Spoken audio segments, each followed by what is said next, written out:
Can you see it? Hello? Yes. Is visible? I'm sorry, it's the first time that I do this. Oh, it looks great. Yeah. Okay, Please carry okay. on. Thank you. Thank you. Okay. Conservation as a classroom. What an After project started in actually after the big flood in 2011 in Thailand. The Fine Art Department of the Ministry of Culture was in a condition to deal with this natural disaster and face the conservation, the preservation of many temples. So Ayutthaya in particular, Ayutthaya is in north of Bangkok, was the ancient capital of Thailand, and it's a World Heritage Site since 1991. It's a reach of temples starting from the 14th century until 17th century. Wat Chaiwatthanaram is a 17th century was a monastery and was completely flooded for about 2 months, as you can see in the photos, in the pictures. So you can imagine the kind of conservation problem that affected all the constituent material. So the Wat Chaiwatthanaram project received Ambassador Fund for Cultural Preservation grants through the US Embassy in Thailand, and War Monument Fund, at its own initiative, raised additional funding through the Robert Wilson Challenge grants, a private philanthropic endeavor. So you can see how is today Wat Chai. This is an old photo. And so the Fine Art Department wanted to face the first first conservative problems. You can see the main constituent materials of Wat Chai are brick masonry, stucco plaster, and decorative elements, stucco Buddha image statues with teakwood structural elements in the exterior of the site. And inside, in the interior, we have teakwood coffered ceilings, lacquered finishing surfaces, like ceiling capitals, Buddha statue, and wall painting. You can see this was decided with the Fine Art Department to be the pilot project. So the whole project included also water management, so everything concerning water drainage from the site. That was one of the big problems, as during the flood, actually became like a big pool. So one of the first action was to rebuild a retaining wall that you can see in the photo on the back. So a retaining wall in bricks. So these were the first, let's say, urgent intervention. Then we decided to focus the intervention on the conservation of the historic buildings and the artifacts that are inside each meru. I call meru this pavilion that are part of the sacred area of the monastery.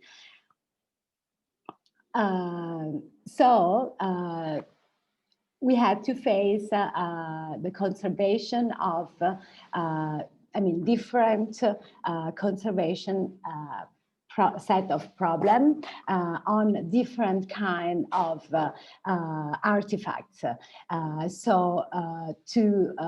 We had to build also staff, a team, to carry on and to understand and to outline the correct methods and methodologies for the intervention. In 2016, we decided to,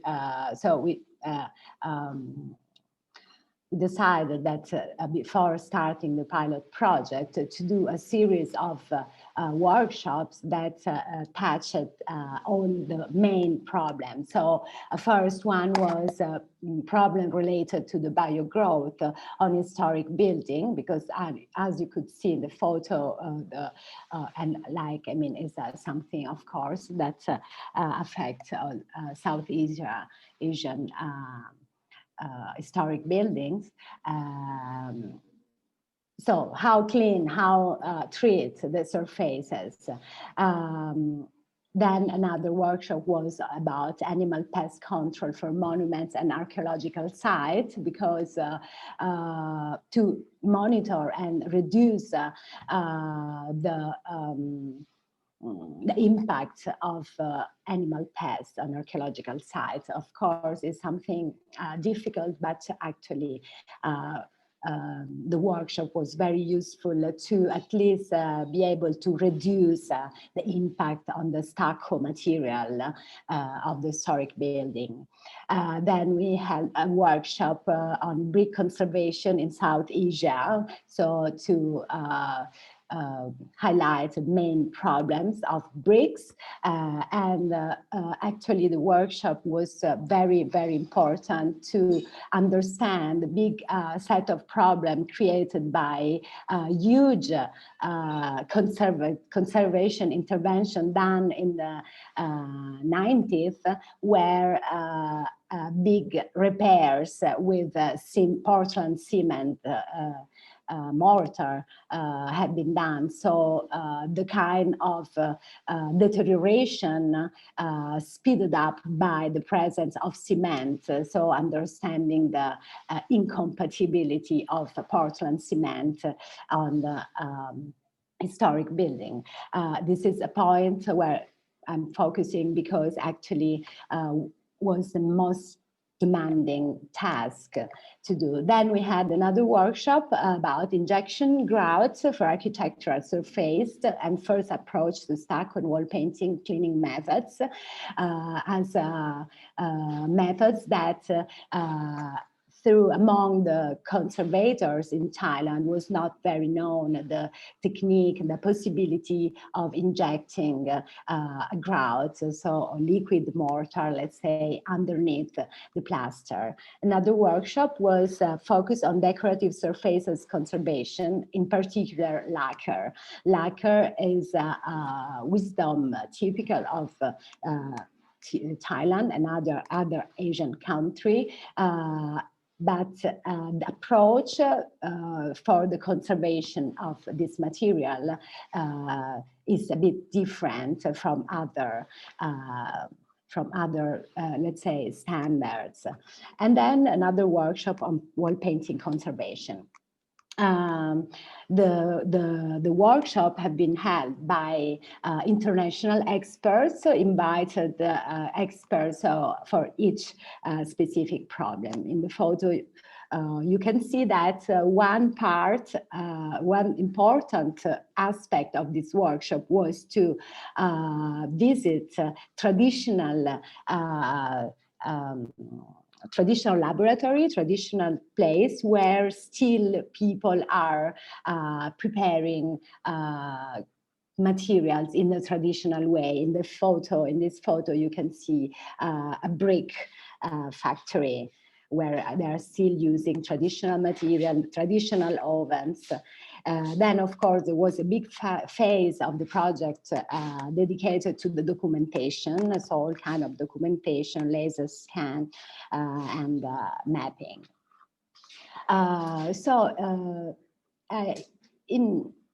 To summarize in the slide, we say the intervention material that's been used for C3 stucco layer and decorative elements.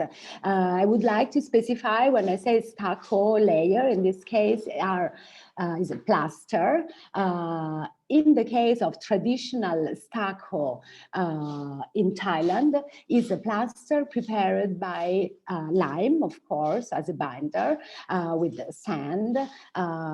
And as a binder, it's used also animal glue, fibers, and sugar, sugar cane or molasses, depends from different, I mean, each artist artisan use different materials, so mainly sugar and molasses to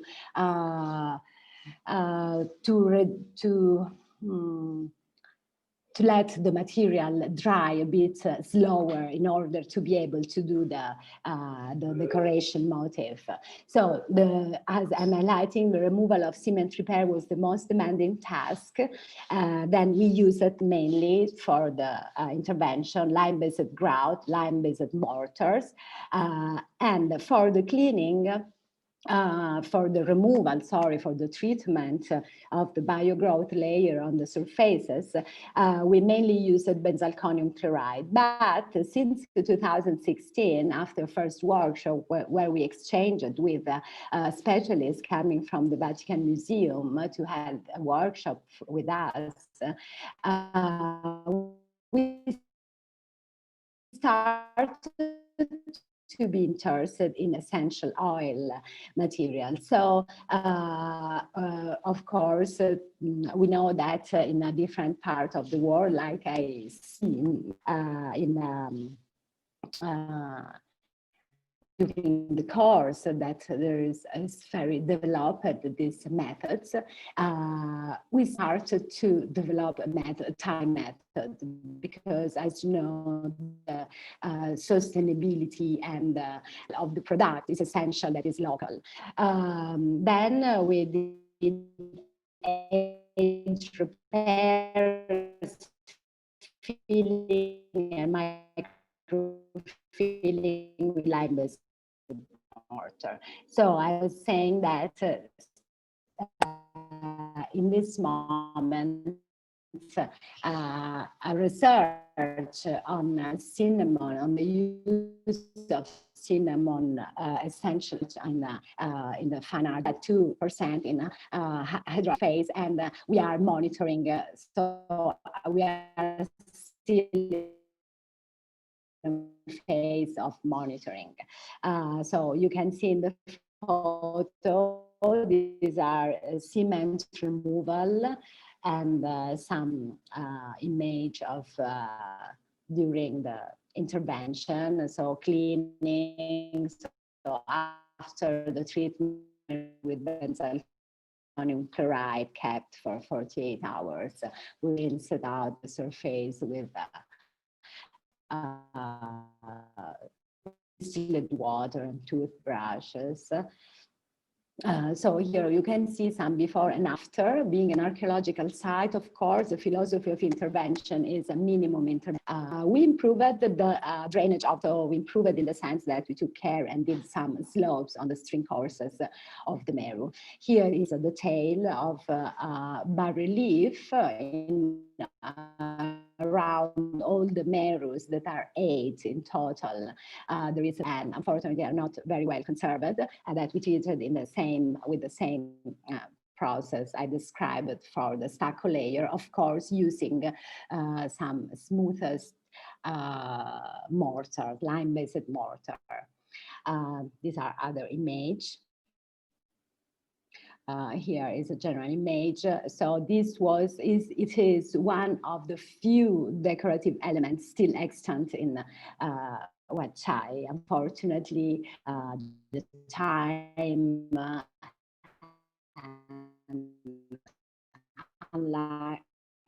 lack of maintenance, unfortunately, we lost a lot of decorative. Entering in the Meru, we have the coffer teak wood ceiling. I mean, we did also here only stabilization work, but in some case we had to also do some insert with teak wood to improve the structure of the ceiling.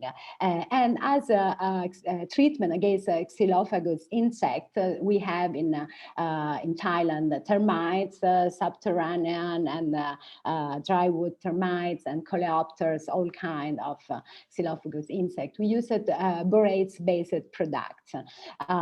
Is a material that's a mineral provenance. It's not toxic, but can be used only on wood elements that don't have finishing surface. So, for example, the coffered ceiling, as you can see, is lacquered. And so the boracare could be used only on the wood. This lacquered surface, the lacquer in this case has been used only as a substrate of the gold foil. So in the past, all this layer, all this black layer, supposed to be all gilded. We had to, this was the only element that with the fine art department we decided to redo, to repropose, although in a recognizable way, because it's an element that has been stolen during the years and so totally disappeared in all the Meru. So that element that you saw supposed to be in the intersection between the beams. Then we have, you can see on the plan, these are the capitals that you will see in the next image. So also here we had only the lacquered layer. We are not sure if it was gilded because we didn't find any trace of gold foil as we did on the ceiling, on the Buddha statue. So we had mainly a flaking layer and a problem of this kind. So the surface, we had many lacunas, big and small. So for Buddha image statue and lacquered capitals, the main material used were for stabilization, lime-based grout, lime water, lacquered and coconut ash. We had to use lacquered and coconut ash. Why? Because first of all, it was very interesting for us because it's a wisdom of typical traditional material used in Thailand in the past. That in reality is because the condition of the lacquer could not permit other kind of adhesive on the background, put adhesive underneath the layer. Why? Because with the deterioration, the lacquer became rigid, very rigid. So we asked to our colleague who came for a workshop on lacquer that are from the Vatican Museum to help us in studying a method to be able to soften this layer and so put an adhesive underneath. So for the moment, we choose to fill where was possible a mixture of lacquer and coconut ash. That is working very well. We did cleaning of lacquered surface using agar-agar as a rigid gel, very well explained by the previous presentation, and then distilled water, ethanol, MEC, acetone, so mixture of these solvents, some of them with agar-agar and some of them with the cotton swab. And then age repairs, filling and microfilling with lime-based mortar. A little aesthetical presentation has been done with watercolor. So here you have some image of the capitals. You can see the kind of deterioration that we found, and this is a final condition. This is the Buddha statue that you can see had a thick wood structure. Unfortunately, this was a condition vandalized and also normal deterioration factor, as we were talking at the beginning about birds dropping, bats inside the Meru. We have owl, we have bats colony, we have pigeons, and etc. etc. So this was the condition of the Buddha statue. So this is a phase of cleaning that was quite demanding. Some image before and after. And these are final image of the three artifacts. So as you can see, we didn't reconstruct anything. We have just done a stabilization and a little bit of aesthetical presentation to highlight the original material. And then we had wall paintings. Wall paintings were in the past in all merus. As you can see here, this is a model how it was Huachai in the past. So you can see that all the gallery were indoor. Actually, there was a wood roofing. So also the wall painting supposed to be in an indoor environment. Unfortunately, this wood roofing disappeared probably very soon. Maybe less than 100 years after the construction of Wat Chai. So the wall painting that supposed to be indoors, so that have been done, yes, in a technique that was fine and suitable in indoor environments, actually were outdoor. It is a dry, how do you say, it is a technique, typical technique in Thailand, where using pigments as a binder, Arabic gum as a preparative layer, tamarind glue. So you can imagine knowing the kind of material that were very sensitive to everything related to moisture and relative humidity and etc. So unfortunately, the kind of photo that the photo you see here is what we have. Furthermore, in the 90s has been done quite strong intervention using a lot of resin, acrylic resin, probably paraloid B72, that I can state that is not reversible at all after such a long time in that condition. So there are some brownish layer that until now cannot have been removed. So hopefully we will find a method and a solution, because it was not possible as the paraloid is in the structure of the paint layer, in the structure of the substrate. So these are the material used for the wall painting: stabilization, lime-based grout, lime water, cleaning, agar-agar with distilled water, ethanol, ammonium carbonate. So in a different way, different applications, sometimes with the use of a Japanese paper, sometime with agar-agar, directly put it as a rigid gel, sometime the agar-agar still, let's say, liquid dense, and then apply it and waiting that dry to be removed. The age repairs, again, with lime-based mortar and little retouching. You can see that has been really done just little, just to help a little bit understanding the continuity of the surface. Here are just a couple of images that of other wall painting in Thailand that have been done with the same technique. So with pigments, with Arabic gum, and a layer of tamarind glue as a preparatory layer. So these are details of the kind of intervention we did with that was little small injections and protection of the edge of the little layers. So here as the image, this is a photo before and this is a photo after. You can see that there has been done just a little balance in some situation with watercolors. So sustainability, at the end, the conclusion, to preserve monuments like this after having, I mean, of course, to do such a big conservation project needs a big funds budget, so it's very important to be able to keep the intervention as much as possible durable.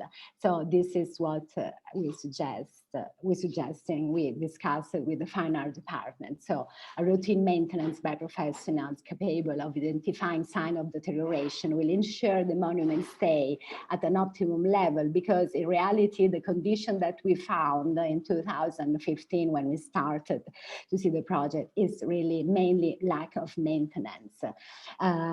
Then avoid intervention by unqualified contractor or personnel, because the big amount of cement that we had to remove was really a big demanding action, and replace everything with lime-based mortar. So you can imagine how big was the intervention.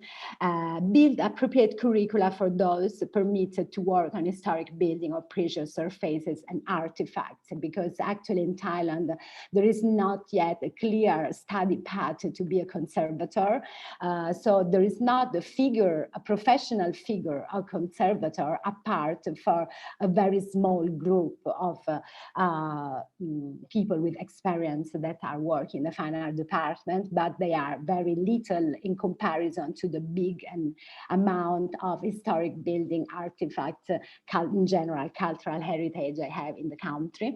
And of course, continuous knowledge enhancement for conservators responsible for the site, because the other thing is also that is very important to develop and to be always updated with what is going on in other countries, in other colleges, as was this wonderful course I was lucky to be to attend. And so this is the team of Wachawatamaram project. And thank you very much. Terima kasih. Thank you. Thank you, Josephine. That was really wonderful. I enjoyed the presentation as much as I enjoyed visiting Thailand. Yeah, so great work. And we feel relate to your point that there is only small percentage of people that are doing the conservation in within the country, and lack of studies on conservation as well. And hopefully with this online courses, then you have met some people, and you can connect to them, and maybe there is some bright future for us in Asia and Southeast Asia especially. So thank you very much. Thank you very much. I would also, sorry, have the occasion to say again, thank you, and also say that I'm Italian, but I was born in Indonesia, so I grew in Italy. I've been in Indonesia several times, of course. I have a family, but so this was also the other reason for why I was so happy to attend this course, finally to have to share with Indonesian colleagues. Thank you. Thank you very much. Wow, yeah, that was interesting.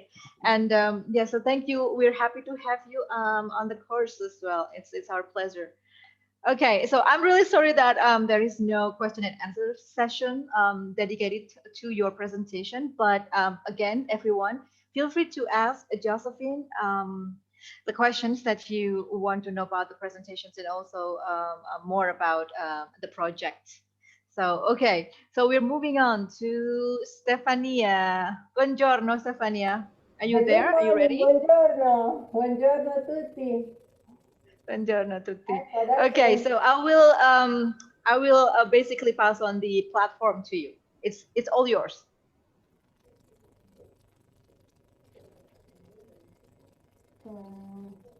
Okay. Okay. Okay. You see this? Yeah. Okay. So sorry. Good afternoon. We wanted to thank all of you for Halloween as to participate in this very interesting and very promising meeting for the future of conservation. Thank you so much. I am Stefania Pandesi. I am coordinator to the laboratory, Ethnological Materials Laboratory in the Vatican Museum. And with my colleague, I present a little work. And yes, thank you.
Since 1997, the Ethnological Material Conservation Laboratory has been dedicated to the conservation of one of the most precious ethnological collections of the world.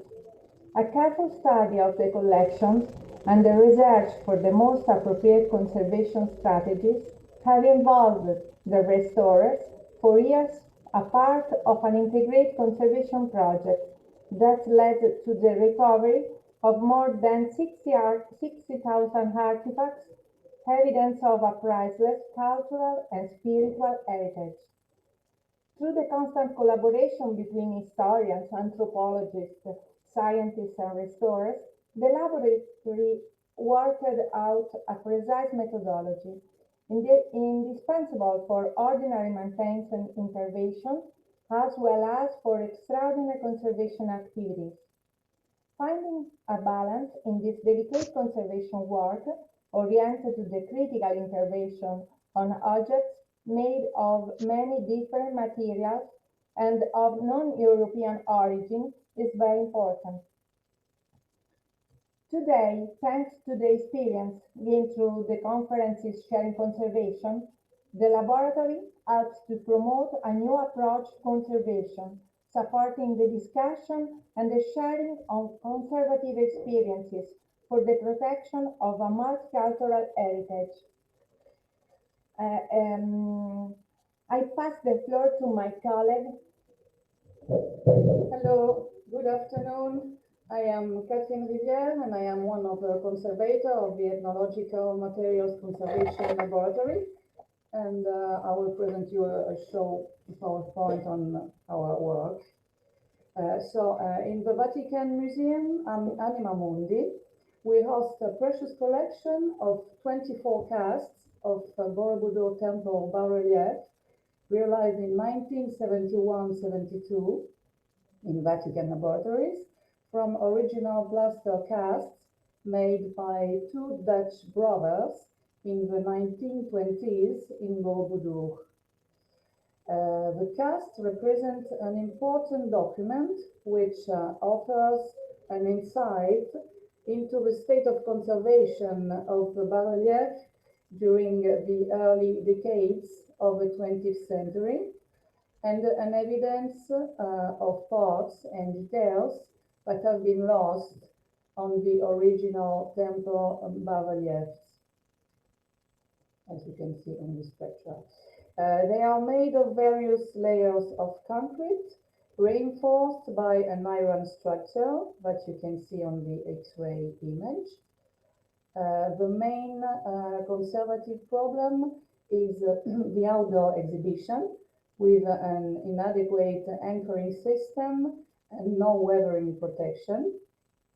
The consequences were structural damages such as fractures, cracks, and gaps along the internal iron reinforcements, a widespread biological patina, oxidation of the metal, and saline efflorescence. The conservation process was carried out with the intent to use natural products as much as possible. In this case, we use both traditional chemical biocides and essential oil-based biocides. This is the result of the restoration process after retouching. Here it is. And this is the Renew exhibition with a new structure, a roof to protect the bas-relief, and two beautiful stupa donated by the Indonesian government. Thank you. In 2013, the Scientific Research Laboratory of the Vatican Museums, in collaboration with the Ethnological Materials Conservation Laboratory, decided to launch a specific research program on the use of compatible products of natural origin.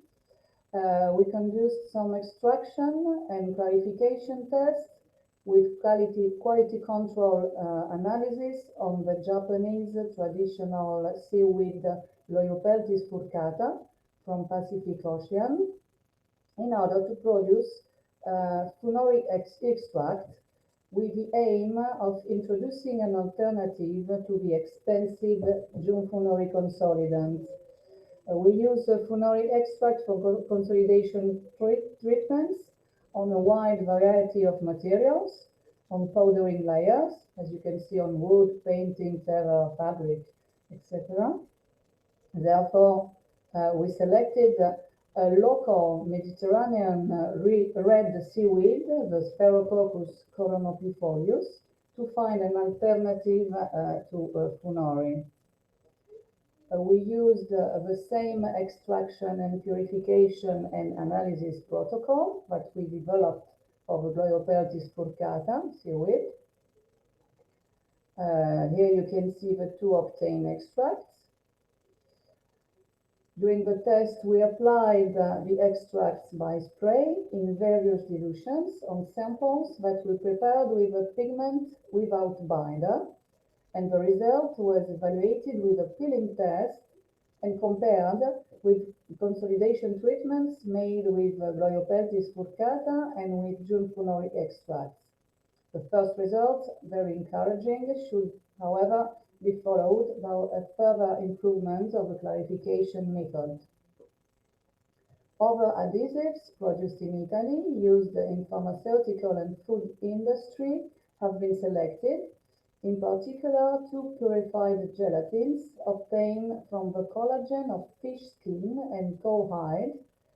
To best evaluate the performance of these two gelatins, 11 adhesives of animal origin, commonly used in conservation and restoration treatments, were selected to compare their respective characteristics and their shear and bending strength. These performances were kept almost unaffected after aging in a climatic chamber. The two gelatins have a series of qualities for the use in conservation, such as a neutral pH, a higher resistance to microorganisms than other animal glues, and a series of certifications that guarantee the constancy of technical characteristics. And we use both adhesives in our laboratory, mostly on wooden artifacts. Another example of the use of natural products is the Posidonia oceanica, a seagrass endemic to Mediterranean Sea. The balls of fibrous material from its foliage are cleaned, branded, to be used as a filler on wooden objects. Thank you very much, and thank you for allowing us to attend this very interesting workshop and course. Thank you very much. Thank you so much. Thank you. Thank you, Stefania, and the team. Thank you so much. Yes, I think we probably have a, yeah, I'm really sorry. We can also have a question and answer sessions for the presentation because we are, yeah, our time is quite limited. But everyone, you can also ask Stefania and her team if you have question regarding the presentation. And I will continue to our next presenter. So thank you very much, Stefania. Wonderful, wonderful presentation. Thank And you. it Thank was very you. different from the rest because it's yeah, the Vatican City. It's really interesting. Okay, the next one, the next presenter here that we have will be, let me check my cheat sheet.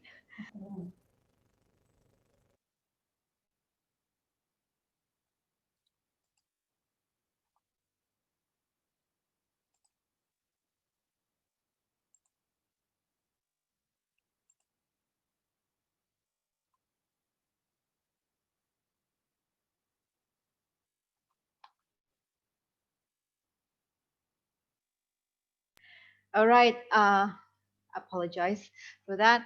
Okay, the next presenter is Agatha Bordi. Are you there? Yes, I'm here. Okay. Can you see my presentation? Yeah, it's on. All right. So you have approximately 10 minutes for the presentation, and the platform is yours if you're ready. Okay. If you can see me and hear me, it's okay.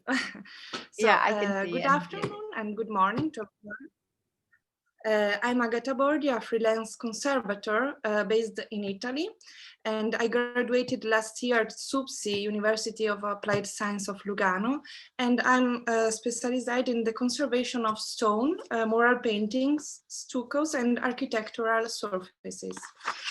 So today I want to focus on the consolidation and protection treatment for stone, in particular the Carrara marble or also carbonatic stone, just because it's the most common stone used in sculpture here in Italy and also in Europe. So the case study that I'm going to show you is a conservation project that I made during and after my master thesis. This Carrara marble bust represents 6 Christian icons. They are placed next to the entrance of the cathedral facade of Lugano that was built from 1517, and it is considered one of the most important examples of external Renaissance stone facade in Switzerland. So what we know is that between 2002 and 2004, there was a previous intervention. On this occasion, the busts were cleaned of the black crust formed over the years with laser treatment. After this, no other treatments were carried out, neither for consolidation or protection. But since that intervention, the busts have remained exposed to elements. The investigation of the environmental context, such as rain pH values between 5. So without protection, calcite dissolution and consequent surface recession of marble can happen in both acidic and neutral water pH, as you can see in this logarithm of molar solubility of calcium carbonate. Furthermore, the facade, being oriented to east, is stressed by an increase in surface temperature from the moment the sun rises. As a result, the busts suffer from decohesion in the overhanging areas, and particularly the areas directly impacted by rainwater. Contact sponge measurement revealed that the rate of water absorption in the disgregated marble was almost 10 times higher than in healthy marble. Another worrisome phenomenon is microcracking, which manifests itself with small interconnected fissure of variable thickness. The microcracks create vulnerable zone where water and also pollutants can accumulate and penetrate inside the stone. So the intervention planning focuses first of all on the consolidation of the marble with the aim to restore cohesion and to protect the marble, making it more resistant to environmental exposure. So the criteria that guided the choice of the intervention can be summarized between the long-term criteria such as consolidating effectiveness, the compatibility with the material, stability and durability over time, and also retractability. Of course, not reversibility, because the consolidation cannot be reversible. And short-term criteria like low viscosity of the solution, ease of application, and low toxicity. So, after a bibliographic research of the product traditionally used for the consolidation of marble and a theoretical selection based on the criteria listed above, we selected the diammonium phosphate, that is an inorganic water solution. And the choice of the diammonium phosphate as a consolidating agent was guided by performance criteria and working properties. For some years now, the ammonium phosphate is tested in laboratory and on monuments and have shown advantages for the treatment of marble and carbonatic stones. The consolidating effect is based on the formation of calcium phosphate, which binds the grain of calcite through the formation of microbridge. And the calcium phosphate leave the hydrophilic character of the stone unalterated, and also it's have a very low solubility, which remains even in acidic environment, and also it's a valid passivating agents for the protection of marble. So 4 DAP application methods have been tested. 3 have already been studied and applied to works of arts, while the 4th is an innovative protocol developed in this project following an intuition of the Professor Mauro Matteini, as a scientific expert. So this 4 application consists in the application of the ammonium phosphate at 1%, and after 1 day, the ammonium phosphate at 7%, so more concentrated. Laboratory tests were carried out to determine the most effective ammonium phosphate application protocol, and the evaluation criteria included the consolidation action, restoring the mechanical properties, and depth reached by consolidant. So the laboratory tests were carried out on Carrara marble samples, blocks cut from a naturally aged marble slab, which was exposed outdoor for at least 100 years. So this stone did not show the sugaring deterioration observed on the bust. So we decided to aging with thermal aging. So the blocks were thermally aged by exposure for 5 hours at 450 degrees.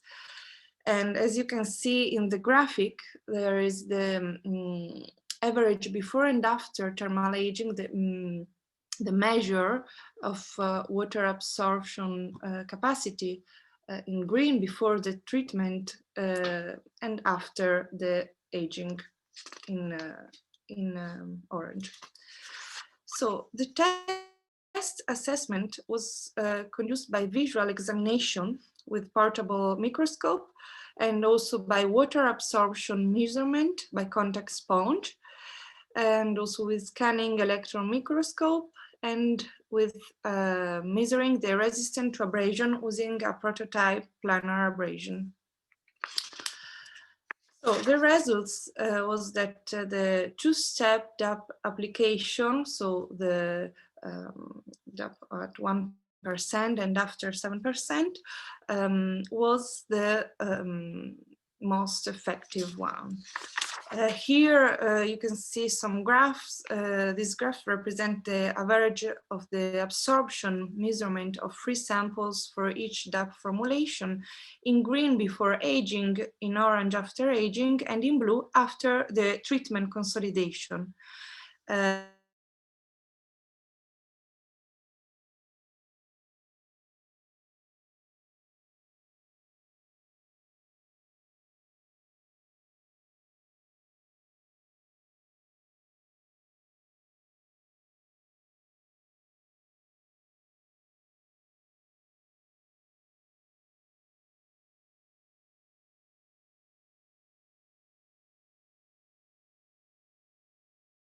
Important to map the phosphorus, the element phosphorus, and show that the ammonium phosphate react inside the micro cracks in the marble, filling and forming micro bridge in the micro cracks, reaching also a depth of 4 millimeters. That is the all the samples. So the next intervention focuses on the filling of microcracks with the aim to fill the reticular microcracks to reduce the access of water to water and dirt. So we decide to use nanolime that is really compatible with the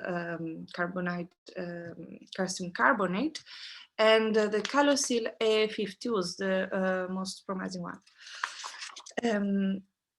And finally, we decide to make the surface of the marble more insoluble and resistant using an inorganic solution of the ammonium phosphate that is a hydroalcoholic solution that was studied by this group, research group based in Bologna. So I will summarize what the intervention on the marble was. Combining the different operations I have described to you as needed. So we decide to pre-treat the surface with the ammonium phosphate diluted to 1%. So this solution slightly modified the first capillarity walls of the stone from calcium carbonate to calcium phosphate without closing the porosity too much. And the day after, we intervene to the concentrated solution of 7%, just in the cohesion and microcracks. And this is the consolidating effect. This solution does not react with the walls already calcium phosphate, and so can flow deeper to interact with the calcium carbonate. So this is the consolidating effect. After we intervene only with microcracks with Calosil, nanolime, and at the end we apply the passivation. So here are some images of the intervention during the application of the first pretreatment at 1%. Here, the day after, during the application of 7%, the ammonium phosphate as a poultice in area of disgregation and microcracking. And here the filling of microcracks, as you can see, sometimes was necessary one or maybe more application by injection. And finally, the passivating agent with this hydroalcoholic solution. Okay, so consolidating the evaluation of intervention was carried out by measuring water absorption capacity in 3 representative points on each bus before and after the treatment. And the water absorption measure after the intervention show a reduction of between 50 or 70%. And in the graphic, you can see the green, the situation of the healthy marble, the water absorption capacity of healthy marble. In orange, before the consolidation, and in blue, after the consolidation treatment. So a similar reduction occurred on all the busts, as you can see. In conclusion, this project follows a philosophy completely oriented to the compatibility between materials, durability, sustainability, and the minimum intervention. And it represents a first case of application of the ammonium phosphate in 2 phases at different concentration.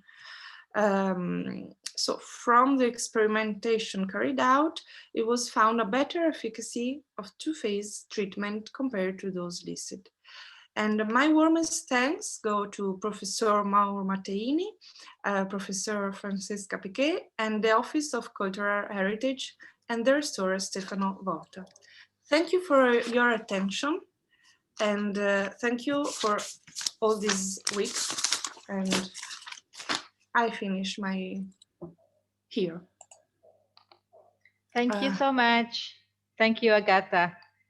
Really nice work with the presentation and all the details in there. And I apologize because you don't have as much time as you need to explain the details. But hopefully there will follow-ups after the course. Yeah, and everyone, I just want to also remind you that you may ask anything regarding the presentation to Agatha in the chat box. Yes, Agatha, do you want to say something? I know that it's very specific and probably just for stone conservation. But anyway, I think it's probably for someone could be interesting in this. Okay, thank you very much. Thank you so much. Okay, all right, next speaker that we have is Mr. Adam de Beer. Adam, are you there? Hi, yes, I'm here. Hello, good morning. Good morning. I can't see your screen yet. I'm still viewing. There we go. Okay, good. Thank you. Okay, so good morning from Cape Town, South Africa. It's now actually 9:45, but I've been up since 3 o'clock. So I hope I make sense in this presentation. I'm just going to share my screen quickly.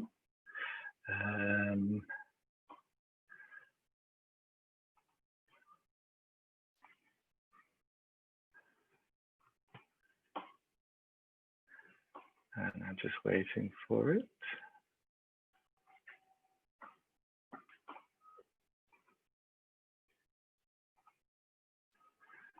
Okay, this does not seem to be sharing for some reason.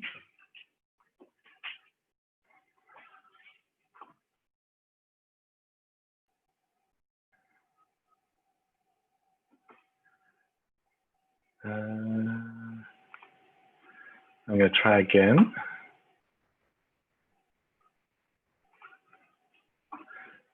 Sorry, I just have IT support helping me on the side.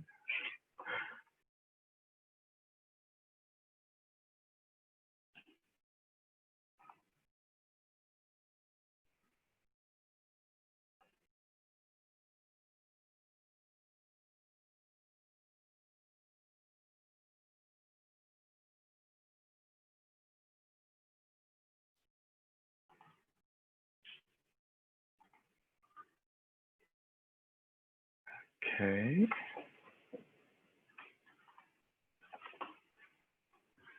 Maybe you can do the next one.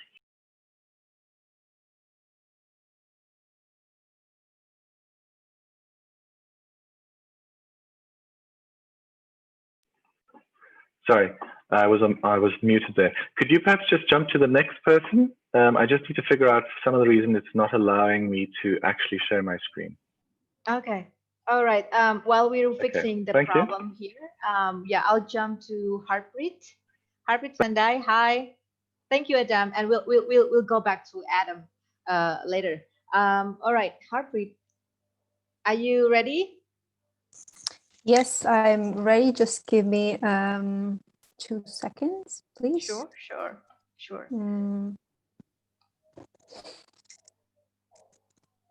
Okay.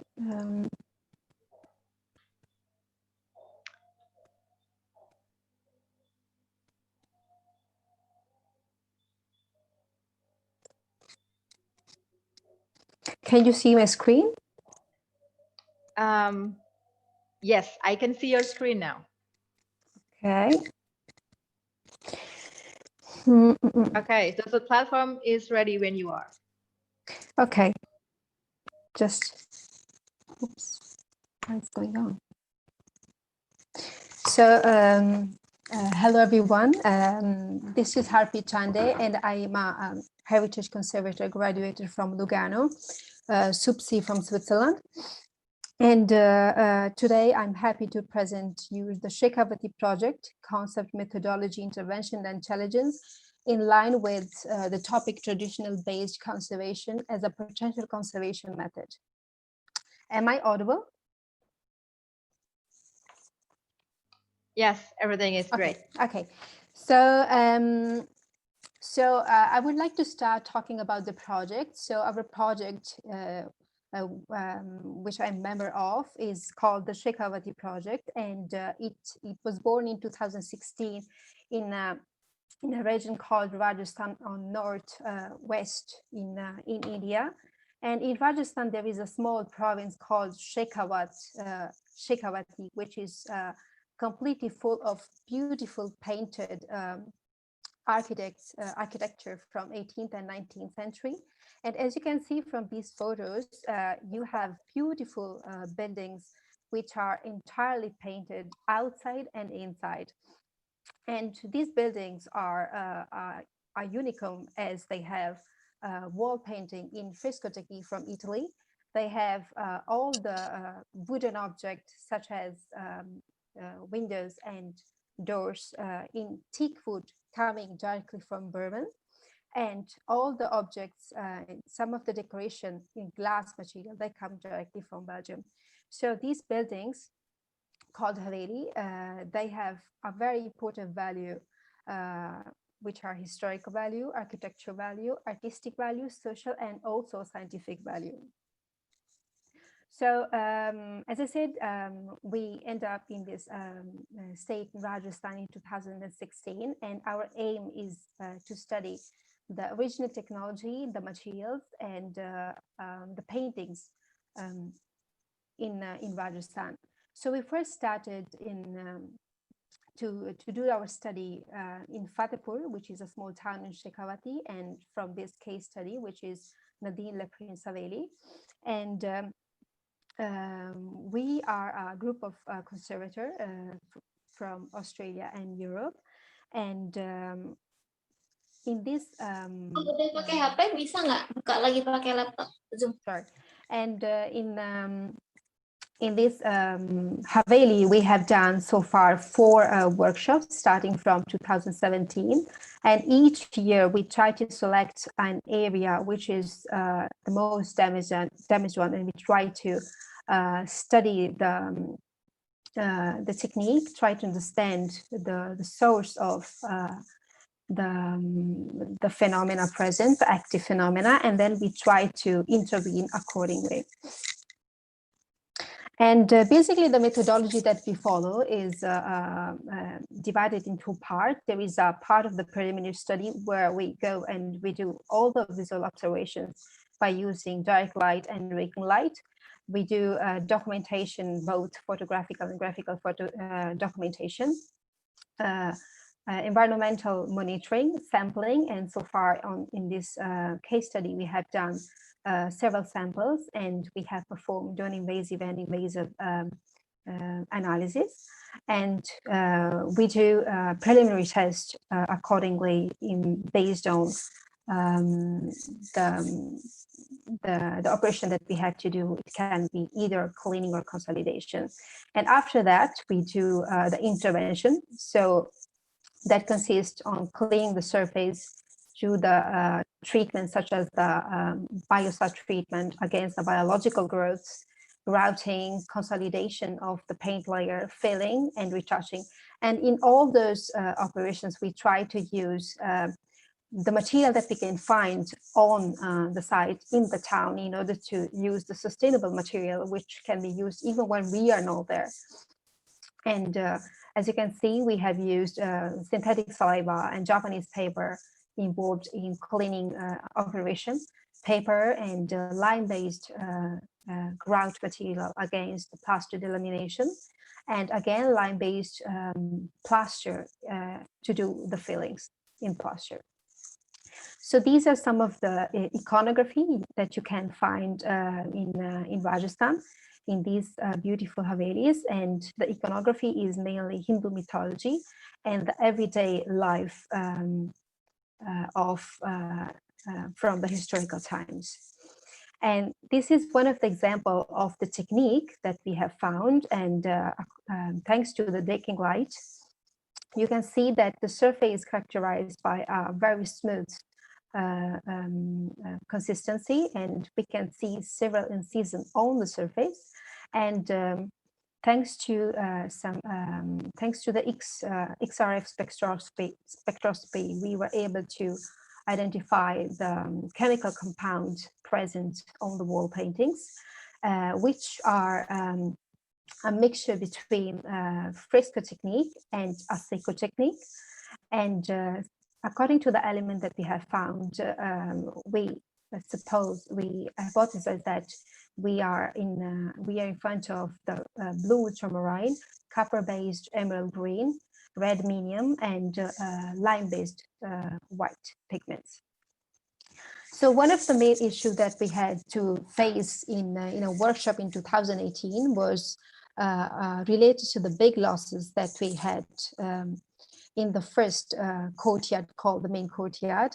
And in this region, one of the main problem is due to the monsoon season, where in June and July, you have so much water during these months that can reach a level of 1.5 meters. So all the bottom part of this wall has been damaged because of the rising damp. So the big issue was what to do, whether to repaint it, whether to not repaint it, and if to repaint or redo it, how much is going to be the extent of the repainting. And to do this, of course, we had several discussions with all the stakeholders involved, the owner of the building, the restorer involved, and the community involved in it. And we went through the Untitled Charter used by Indian Cultural Heritage Office, which mainly says that in consonance with traditional ideals, replication can be accepted as an appropriate strategy, not only to conserve unprotected historical buildings, but especially if such replication encourages historic ways of building. So this article of this charter has been interpreted in a several way. And this is one of the interpretations. So one example of the local treatment, where according to this article, an intent of restoration has been done, where you can see that above the original paint layer, the meaning of restoration is another layer of repainting, which is, of course, acceptable, but the material used are not really compatible with the original paint layer underneath, as the material used are mainly acrylic-based material. So what has been done so far in this site work is mainly the owner, and this happened in a lot of Havelis and in a lot of site works. The owner, they call a painter who mainly apply one layer of white titanium-based white layer, and on the top of that, he mainly recreate all the decoration that he can see right underneath, and which hopefully is visible from this photo. And above that, he repaints by recreating the same image, which clearly lose all the details and the complexity and the beauty of all the decorations. And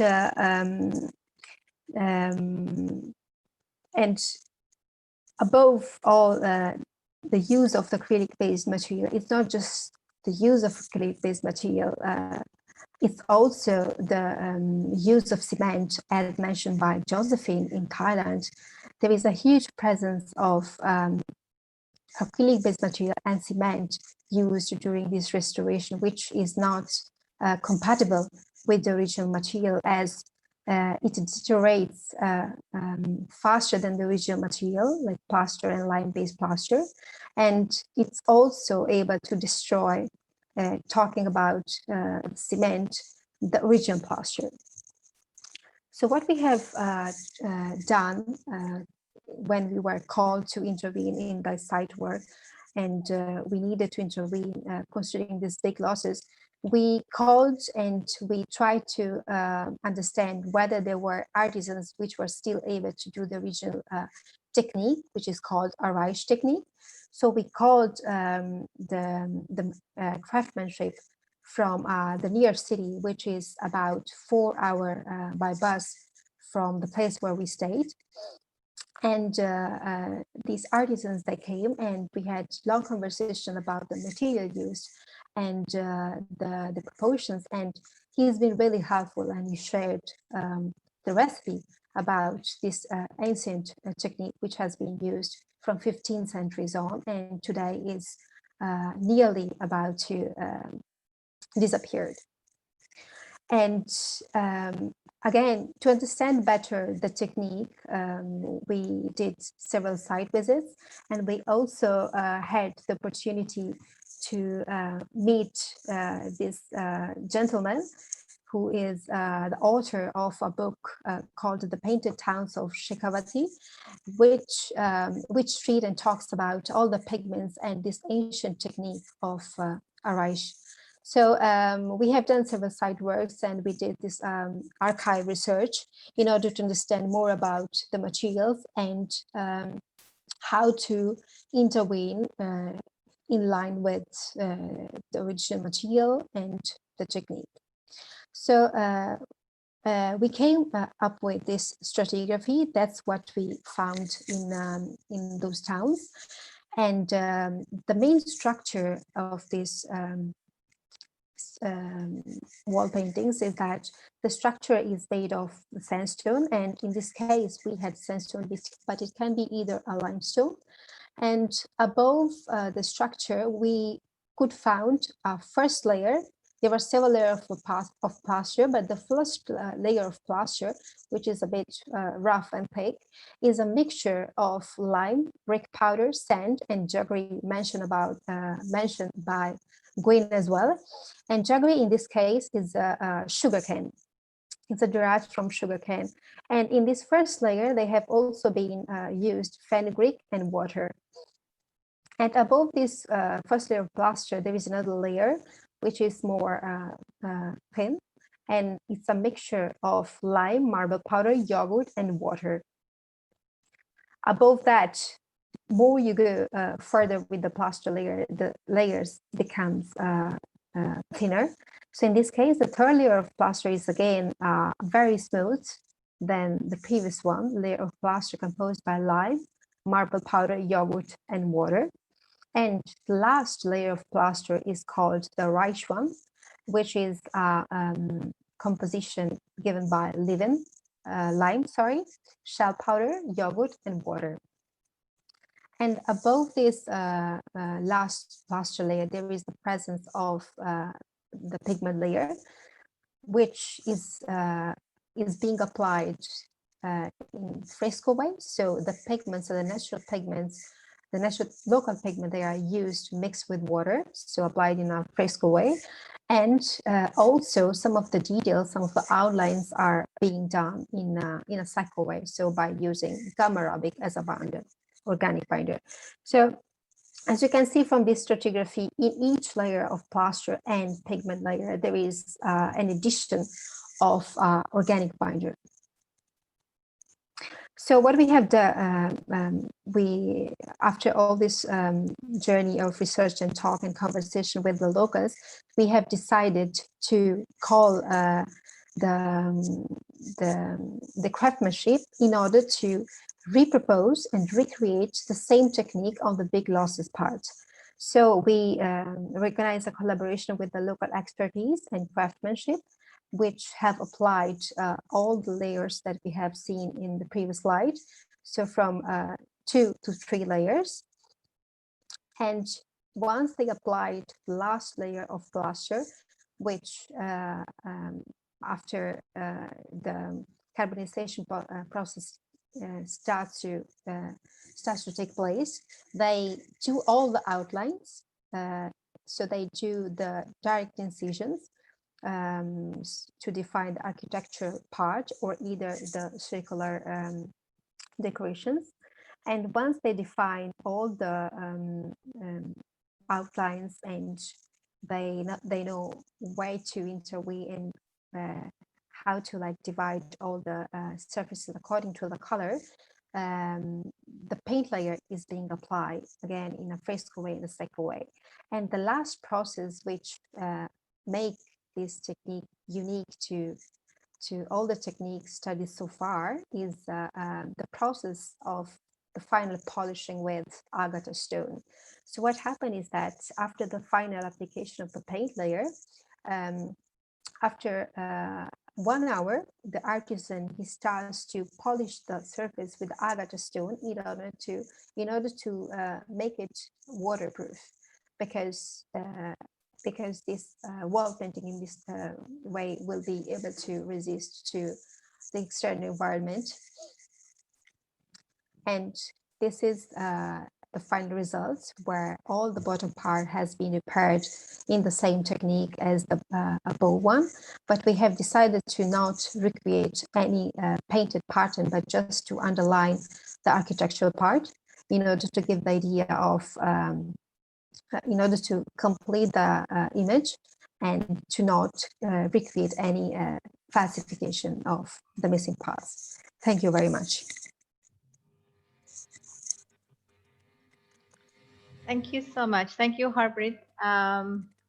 It was an amazing presentation from you, and everyone who has questions or comments on the presentations or anything related to the points that Harpreet has highlighted, please feel free to ask her in the chat box. All right. Now we are going to. So thank you very much, Harpreet, and I'm taking back the platform. I will continue to Abdel Monim Mohamed Goma, if you're there. Oh, okay. Sorry. Yes, I'm sorry, Abdel. I'm sorry, Abdel. I think probably should return to Adam, because I think we have troubleshoot the problem. So I think, Adam, are you there? yes. I am here, yes. Okay. So Abdel, please bear with us, and then your turn will be after Adam's. So yeah, so I'm going to give the platform to Adam to present his PPT here. And Adam, the platform is yours whenever you're ready. Thank you very much. I'm just Abdel checking that you can. Okay.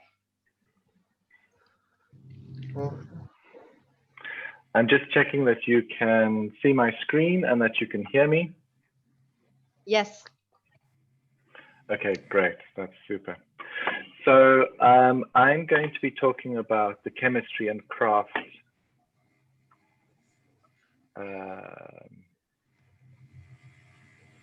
I seem to have somebody else's screen. Hello, Abdel. Abdelmonem, yes, I'm here. Yeah. Can you please stop sharing your screen now? I'm really sorry because we yeah, so it's Adam's now, because previously he had some trouble with the sharing screen feature. So after Adam finishes his presentation, then you will have the platform for you to present your presentation. Is that okay? Okay. I'm sorry. Yeah, sorry. So thank Right. you so much for your understanding. Okay. Okay, Adam. Right back Yes. at you. Okay, I will try to share my screen again. And you should be seeing it now. Yeah, all good. Good. Okay, so I'm going to be talking about the chemistry and craft of lace restoration. And just as a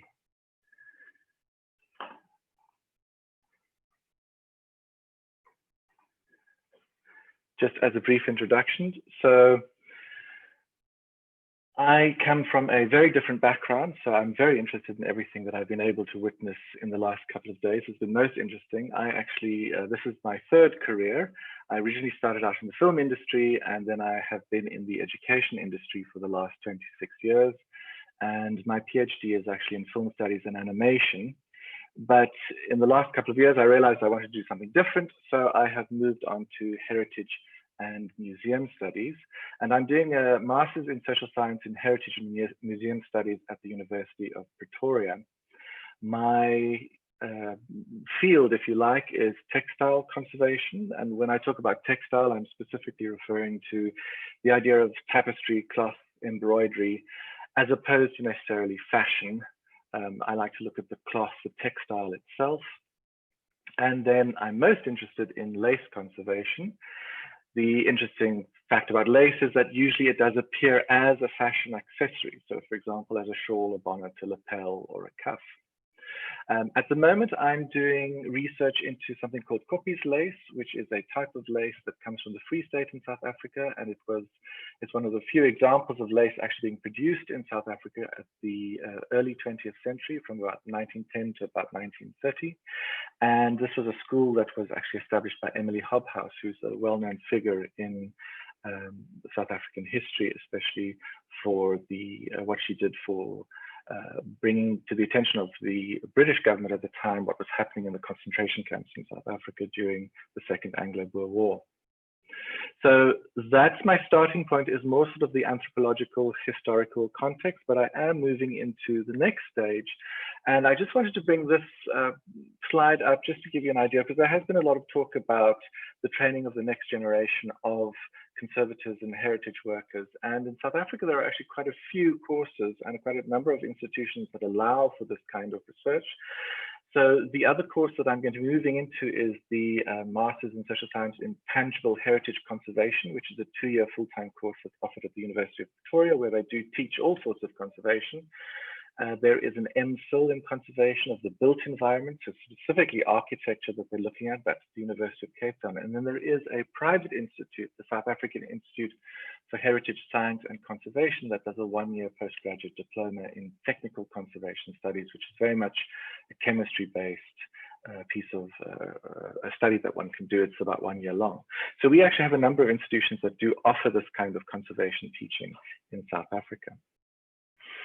So I've called this presentation The Chemistry and Craft of Conservation because there are interesting, all the stuff that I've been listening to has been most fascinating. I'm most happy to be here. It's been a wonderful experience.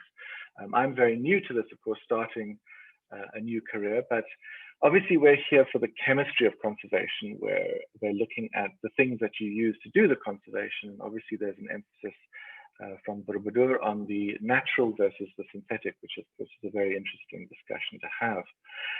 But what I also noticed in some of the discussions was talk around the issue of the craft of conservation, if you like, the loss of skills, the lack of people that can actually do some of the more traditional conservation and restoration that does need to take place. And I'm quite interested in that because my background, just in terms of craft, is that about 15 years ago, I started doing, I taught myself to knit, and then I got into lace knitting, and then I got into bobbin lace making, and then into needle lace making. And then I figured out I really enjoyed embroidery and cross stitch. And then that moved into the next stage, which was most recently, I've actually been able to get myself a loom, and I now have taught myself how to weave. So my background, my entry, if you like, into conservation is not from the chemistry side of things, but it's more from the craft side of things. And textile conservation is quite an interesting combination of chemistry and craft. Obviously, you have the same problems you would have with any item that needs to be conserved. You have the bugs, you have the humidity, you have light, and especially light is the absolute enemy of textiles. So you've got all the chemistry, but you also do have a very strong aspect of craft. So when it comes to the conservation of a tapestry, for example, because you're physically restoring the very fabric of the textile, the warp, the weft, every knot, etc., you really do need to understand the craft of what it is you're doing, along with the chemistry, to be able to look at what kind of product it is it cellulose, is it protein, what is the dye that's being used, etc. So whereas you might be able to restore a plate without knowing how to throw a plate and how to work with clay, there's no way that you can really restore a tapestry without knowing how to knot a tapestry and to knot the actual piece of tapestry itself. So it's a very interesting combination of those two skills. So what I'm talking about here today is actually the next stage in my research, which is the tangible heritage conservation aspect. And this is future research. So this is a research proposal, as it were. I'm still working through a lot of the details, especially the chemistry aspect. That's all still in development. That's one of the reasons why I'm here, is to hear what are all the different options available.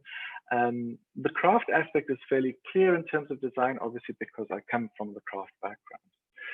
So what I'm aiming to do in terms of my research is to focus on lace for display purposes.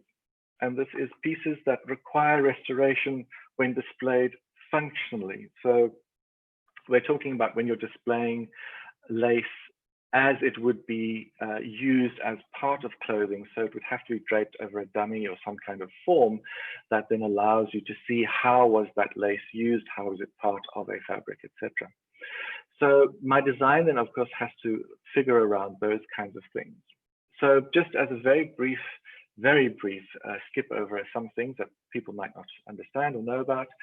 When you produce handmade lace, there are predominantly two types. There's the bobbin lace, which you see on the left of your screen, and there is the needle lace, which you can see on the right of the screen. And bobbin lace is basically the process of wrapping or twisting threads around each other and around pins to maintain a shape. And after a while, you can remove the pins and it holds that shape, but it's just twisted material, twisted thread. And then the other option is needle lace, which is slightly more robust because it's actually done with a needle and thread, but you can see it's extremely fine. This is a very short introduction to lace. I should point out there is a huge amount of lace in the world, different types, different styles, but obviously I can't go into all of that. So when it comes to the display of lace, usually you'll see from the museum in Verona there, the Museum of Lace in Verona, usually that's how lace is actually displayed. It is displayed in a cabinet. It lies flat. This means that there's no strain on the material. It can be closed off. You can get rid of the light. You can hermetically seal each of the shelves because there's a glass top. You can create microclimates. Obviously, there are the usual problems with humidity or lack of humidity or too much humidity and bugs and all of that. But storing it is usually done in the sense of putting it in a vitrine of that format. However, on the other side of the screen, you've got the Lace Museum of Vologda in Russia. And there you can see that you can display lace as well over the human form. And obviously one of the problems you automatically have is the moment you drape a textile, you start to have problems of pull and strain on the fabric itself, because lace ultimately, as you would have seen from the examples, isn't your usual textile, which is quite tightly woven. It's very loose. So the merest pull and tug on it can literally unravel everything. So you have to be quite careful when you want to display lace as it should be functionally displayed. So here we've got an example of why it's so important. This is a very interesting piece of actual lace made in South Africa. It's from the Osborne collection of the War Museum of the Boer Republic. And when you look at the object, that's the way it's displayed, flat. there is a little bit of a weird thing that people tend to do. If you look in this corner, they tend to flip over a corner for some reason to show you the back. It's actually very bad for lace to do that, because you've basically flattened the threads, and over time, those, if they desiccate and dry out, they can actually snap and break. So that's not a good thing, but I still have to tell them about that. But if you look at the object, it's very difficult to understand what this object is if you don't know that it is actually a bolero type, what's referred to in fashion as a shrug. So basically you're looking at, this is the back of the object here, and you're looking at an armhole and an armhole, and this is the front, which is held together with these little almost button-like bubbles. So it's actually sometimes better, rather than using the flat, to put it over or drape it over the human form. The problem is, and this is some of the photographs that I've taken at the Zico Museum lace collection, is that because lace is so fragile, it does tend to break. It can be eaten by bugs. It can simply dissolve. And because it's simple threads, of course, if you tug on one thread, you can literally unzip the entire piece of textile. And here we see an example. This is actually a piece of lace. It's not cotton, it's silk. And the problem here is that the silk was actually kept in a place that was too dry, and it has literally gone brittle, and you can touch it and it literally just falls apart. It's quite terrifying, sections of it. You can see in this picture, it's not a very good picture, but you can see how in the past, this is not my restoration, this is very old. At some stage a restoration was done, and you can see the difference in the thread, the weight, the color, etc., and how incredibly bad it is. This is the reverse side of the lace. It would be lying face up the other way around, but still that doesn't look good. So what you're trying to do is, if you want to leave this flat, absolutely no problem. But if you want to display this in a way where there will be tension on the threads, you need to fix it. You need to restore it properly in such a way that it can take that tension. Obviously, in a case like this particular piece of lace, I would recommend is never displayed with any tension on it. But obviously there are some other pieces of lace that are more robust that might actually be doable. So the craft side of this is the easiest aspect. If you want to support lace, it's the same way that you would support any kind of textile. You can place another piece of textile behind it and stitch into that backing, that stronger support. You can do the same with lace by layering it on other lace. And simple cotton mosquito netting is a form of lace, so you can use any kind of backing that mimics what you're doing in foreground. But you can also do insertions, and this becomes a little bit more complicated because now you have to research the actual stitch, the actual style, and then you have to lace into the fabric using the lacing craft. But it's much like actually fixing a fishing net. There's a hole in the fishing net, you can knot it. However, the problem is that both of these restorations require some kind of stitches or some kind of knotting. This is usually done with silk thread, very, very, very fine silk thread using eye surgery needles. So we're talking extremely fine dexterous work. Sometimes the stitching is actually done under a microscope. The main problem, however, is because it's so small and because you're trying to fill a hole that is so tiny, very often the problem is to identify the stitches or the knots or the insertion for reversibility. And this is the main problem. So you have to find a way of making any kind of restoration to the lace textile somehow reversible. And this is where it gets a little bit more sort of work in progress. I'm not quite sure where to from here, but what I'd like to do is to find, in order to facilitate that reversibility, is to make those threads stand out. Now, obviously, for display purposes, the threads should be part of the repair or the restoration. They should kind of match the object threads in terms of weight and color so that it's not too distracting from what it is you're looking at. Obviously, for reversibility, this is a problem. So part of what I'd like to do going forward in terms of this research is to look at different ways of dyeing those threads so that they can luminesce either through fluorescence or phosphorescence under specific radiation and under specific light. So that literally on display, you don't see any difference in the object. Of course, one could use bright green thread in the middle of a piece of white lace, but that's not going to look very good, and it's going to be slightly distracting. So you want it to look, in the visible light, you want it to look normal, But as soon as you use some other light, you can actually highlight the sections of the work that have been replaced so that we can reverse it if necessary, if possible. Of course, that raises all sorts of questions, and this is where my work is now moving to next, is to look at what are the options, what are the kinds of dyes and chemicals, what are the sustainable options. I know a number of people who work with bioluminescence, which is a lovely idea, but then you have issues of biological things, which when introduced might be problematic again. You're looking at longevity, you're looking at how long will that fluorescence ability, that luminescent ability remain. So if you do a repair that's meant to last for 100 years, but the luminescence of the substance that you're using in your dyes runs out after 20 years, this of course is a problem. And then there are obviously issues of byproducts. Whenever you're doing any kind of dyeing or fixing, there are mordants. Those mordants can actually contain substances that are chemically problematic for other materials, both whether it's protein-based or cellulose-based, or in actual fact other dyes. So there is the problem also of off-gassing and those kinds of things. So as I mentioned, this really is a work in progress. We're looking at ways of restoring something as delicate and as fine and as ephemeral as lace in such a way that it can be displayed without too much distraction, but so that it is ultimately reversible in some way. And that is what I hope that my future research is going to identify ways to actually do that. So I'd like to thank you at this stage for having me. It's been absolutely amazing. I've really enjoyed this. And yes, if there are any questions, please feel free to ask. Thank you very much.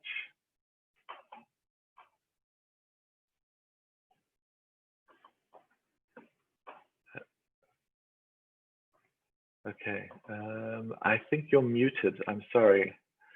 Oh yeah, I'm sorry. My bad. Okay. Sorry. Oh, Yeah.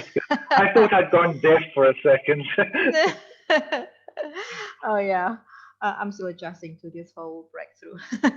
Yeah. Okay. Thank you so much. We really appreciate your time. Thank you very much. And yeah, and anyone who has a question, please feel free to ask Adam, as he already mentioned. Okay. Thank you. Right. Thank you. Yeah. So in the favor of the time, I think I will move to Abdel now. Abdel, I hope you're still with us. Hello, Abdel. Are you there? Hello. Yes. Okay. So yeah, now it's for real. you can have the Okay. platform. All right. So you have approximately 10 minutes to present your material. Thank you. Okay.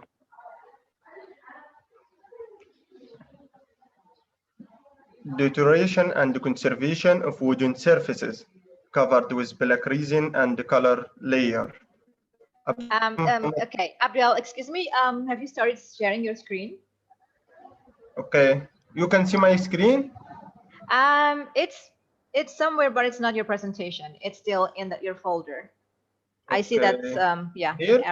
Arabic. Yeah, phrase. Okay. No, Everything- not yet. Okay. I can start now? I can start? No, it's not there yet.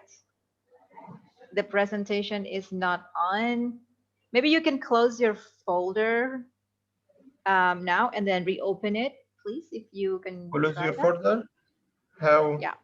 How can I do What it? do you have on? What do you Stop have on share? your screen? Because it's different from. I can make mine. share? Share now? Share? Yeah, please start sharing. Yes. Okay. You can see now? Not yet. I'm waiting. Share. Share. It's okay? Yes. Perfect. You can see? Okay. Yes. Thank I can you. start? Please start. Yes. Not at all. Okay. Deterioration and conservation of wooden surfaces colored with black resin and colored layer.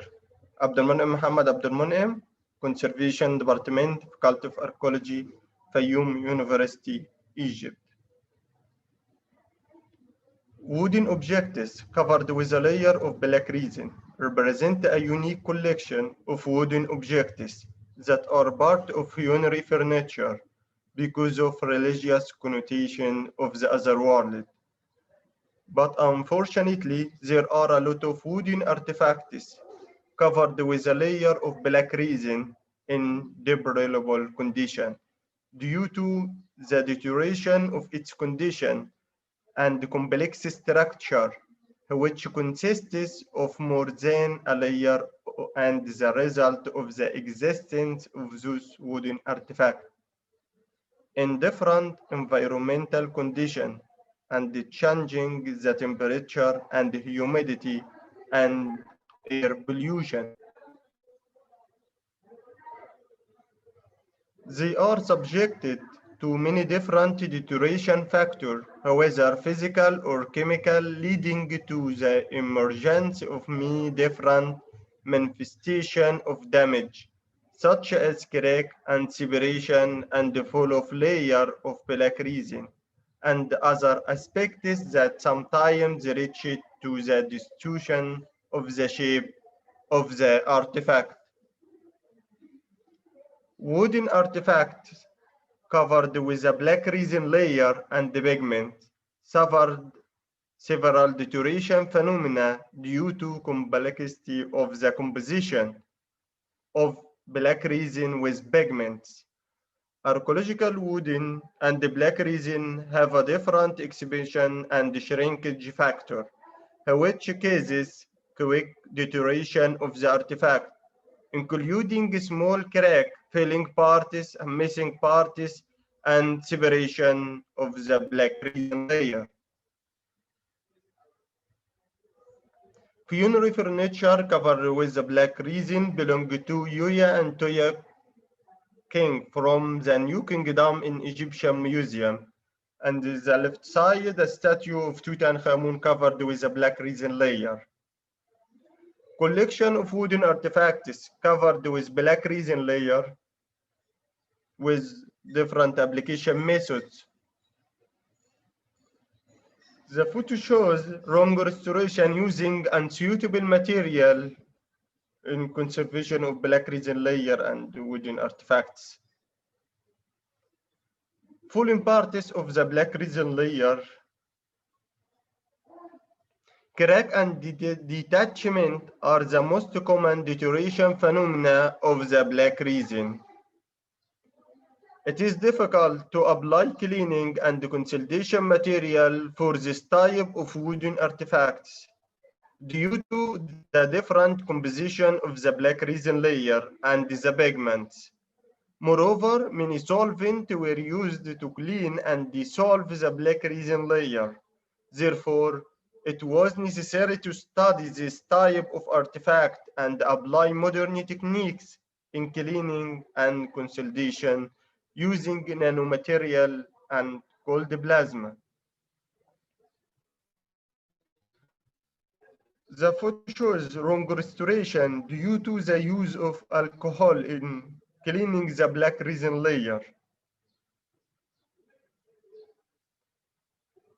Deterioration in the past resulted from the deliberate human damage to the destruction of the facial feature for religious purposes. Currently, it was caused by the use of wrong restoration material that dissolve and deteriorating the black resin. It called wrong restoration.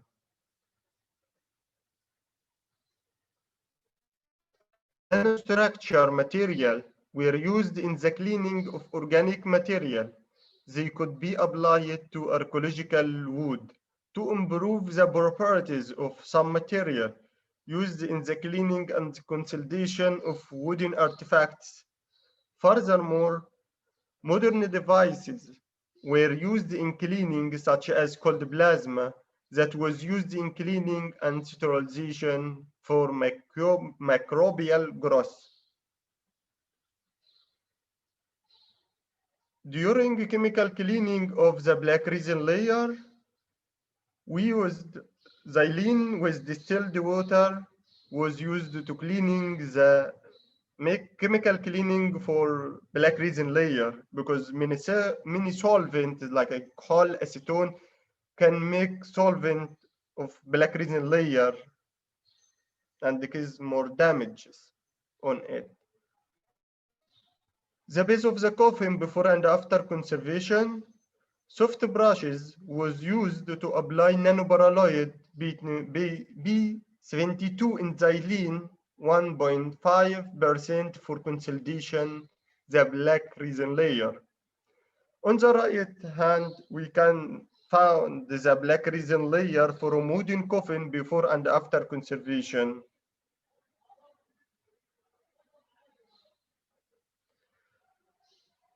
Wooden material were utilized in strengthening and improving properties to suit the type of wooden artifact, in spite of having nanomaterial in chemical and strengthening, in cleaning and strengthening. Studies should be carried out to evaluate this material. We must also study the anatomical and chemical properties as well as mechanical changes of the archaeological wood to develop this material. And thank you for your listening.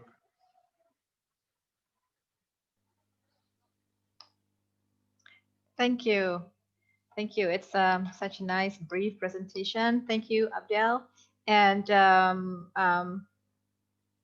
I think you will also be happy if if there is any question for you, right? So feel free to answer the questions in the chat box directly to the our colleagues or our the participants that ask you the questions. All right. So okay. So now it's Alvaro Maldonado's turn. Where are you, Alvaro? Alvaro, are you there? No? Okay. I don't think he's there. Okay. So, okay. So, I will actually go back to our participant, Francesca Cardinali. Francesca Cardinali wasn't there, but I'm not sure if she is back with us. Okay. All right. So, okay, I think we can, we shall probably move on to the next thing in our agenda. Okay. Okay, so that's all the presentations that we have for the second session. Also the last session of this course for the presentation. And now we are going to enter the closing of the whole online course, and I've been trusted to basically be the MC for the closing ceremony as well. So yeah, congratulations everybody for your great presentations and such wonderful time spent with with all of these new insights and also all new information that you've all shared with us. It surely has enriched our horizon. Okay, Mr. Nahar Cahyandaru is here with us. Mr. Nahar, so shall we proceed to the closing ceremony? Yes, I think so, because Mr. Yudi Wahyudin, our directors, with us now, and also Ibu Wiwit. So you okay. Closing. Okay. All right. All right. So everyone, so ladies and gentlemen, thank you very much for your kind attention, and thank you very much for the time you share with us in the last 2 weeks, more or less. And also, I know that there was a long process of making this online course happen. It's the first time for the Borobudur Conservation Office, and I hope that you have enjoyed the whole process here, the journey together with us.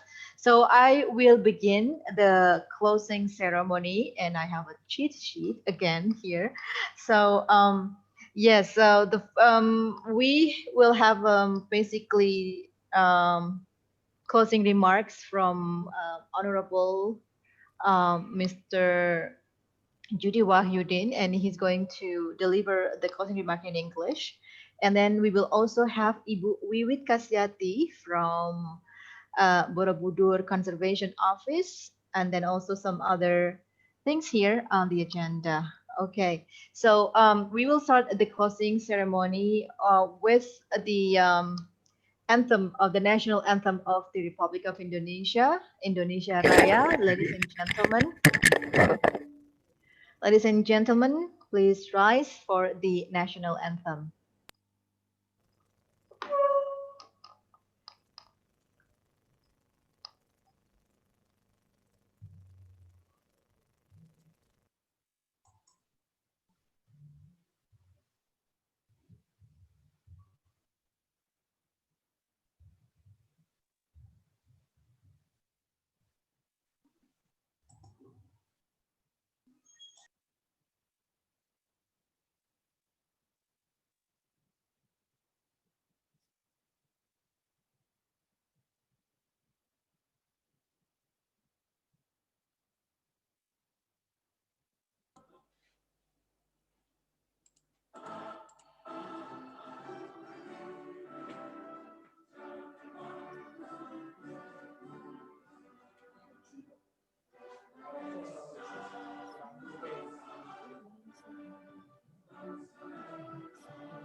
Please be seated.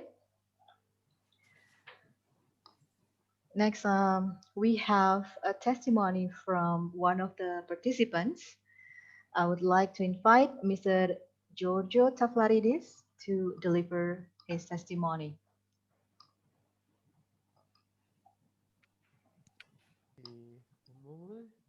Terima kasih again. Thank you very much. I'm very, very happy because I learned so much for this course. First, many times I tell to you during this week that your country is not a compliment, it's really not. It's the leader of green conservation that we need in this period around the world. Probably you have to study a little bit better the application of these products or to study new products again. I will tell you something for the old products, the resins. The resins that are created, exist in your country, they are used for many, many, many centuries. Remember the violins from Stradivarius violins. All the violin makers of today, they will be very happy to be in your country. So that, I mean that you, in the future, in your center, is to study more materials and the materials that you use today to study better the application, the correct application, so you can have best results and teach to us these materials. For example, in my video that I have presented, it was an homage to your country. Probably I'm so sorry, it was some mistake, orthographic mistake, but I finished it at 5:15 this morning. I'm in Greece in this moment. So I spent only 1.5 hours to finish this video for you. And I like it to present your product, your country's product, how it's applied in all the world.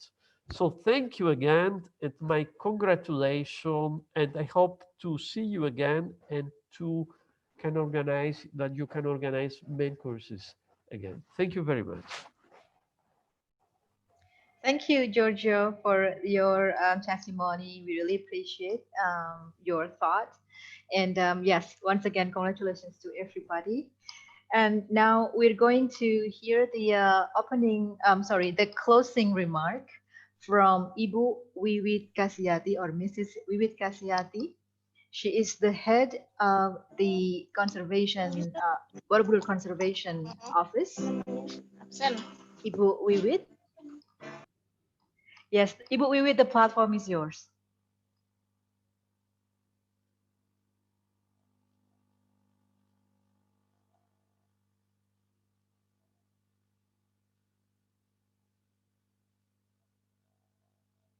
Maaf, Bu Wiwit, belum dibuka mic-nya, Mbak Wiwit.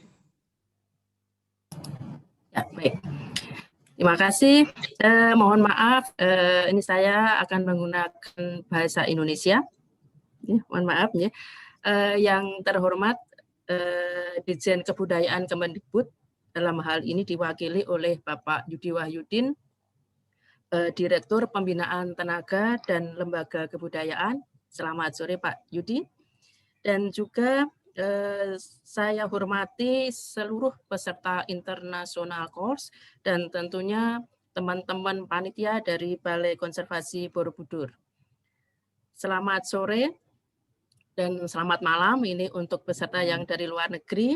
Kami ucapkan terima kasih atas keikutsertaan Bapak Ibu semua untuk mengikuti kegiatan internasional course yang kami selenggarakan dari tanggal 19 sampai dengan hari ini, tanggal 27 Oktober 2020. Dan mohon maaf juga, baru hari terakhir ini saya bisa bergabung karena kesibukan kegiatan yang sangat padat di kantor kami.